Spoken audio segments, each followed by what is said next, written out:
Здравейте, казвам се Дженнифър Едуард и съм основател и директор на детски градини Bamboo Kids House. В днешното видео ще ви срещнем с детския психолог Надежда Милева, с която ще поговорим по една изключително актуална за много родители тема, а именно какви са ползите от ходенето на детска градина и каква е оптималната възраст децата да постъпят в ясла или детска градина. Казвам се Надежда Милева, психолог и детски психотерапевт. Работя с деца и семейства, може би вече 20 години. Темата, за която ще си говорим днес, е: трябва ли децата да ходят на детска градина, има ли ползи от това, задължително ли е? И съм сигурна, че много от родителите ще кажат: ами ние вкъщи си учим, моето дете вече може да чете, да пише, за какво му е да ходи на детска градина? И всъщност едно от най-важните неща, които има като качество и умение едно детско заведение, е това да изгради социални умения в едно дете. Другото, което също е много важно, е така наречените трудови качества и умения, т.е. трудови навици. Детската градина създава един потенциал за един добре справяш се в социален план човек. Така че отговор на въпроса е: да, детето е важно да ходи на детска градина.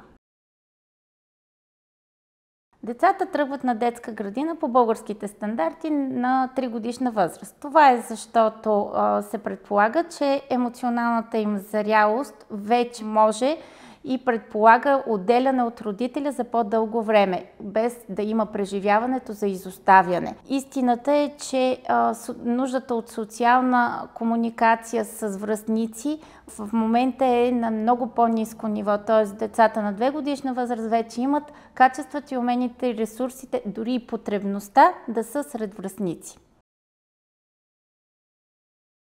Едно дете се отделя от родителя, както родителите често пъти казват, лесно, когато родителя е готов да пусне детето си. И всъщност първата ми провокация към родителя, когато вземе детето си и го води за ръчичка към детската градина, първо да си зададе въпроса на себе си: готов ли съм да те пусна?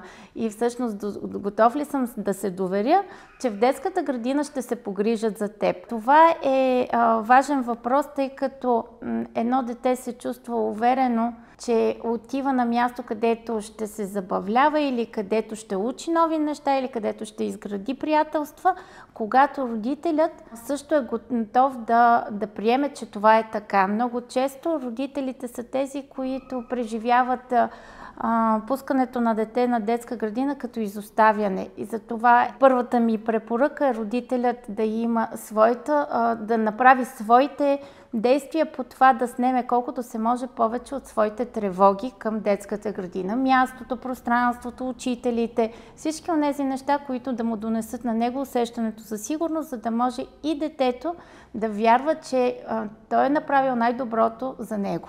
Надявам се, че това видео ви е харесало и е било полезно за вас. Абонирайте се за нашия YouTube канал, в който ще ви срещаме с още интересни гости и ще говорим по актуални теми, свързани с детското развитие.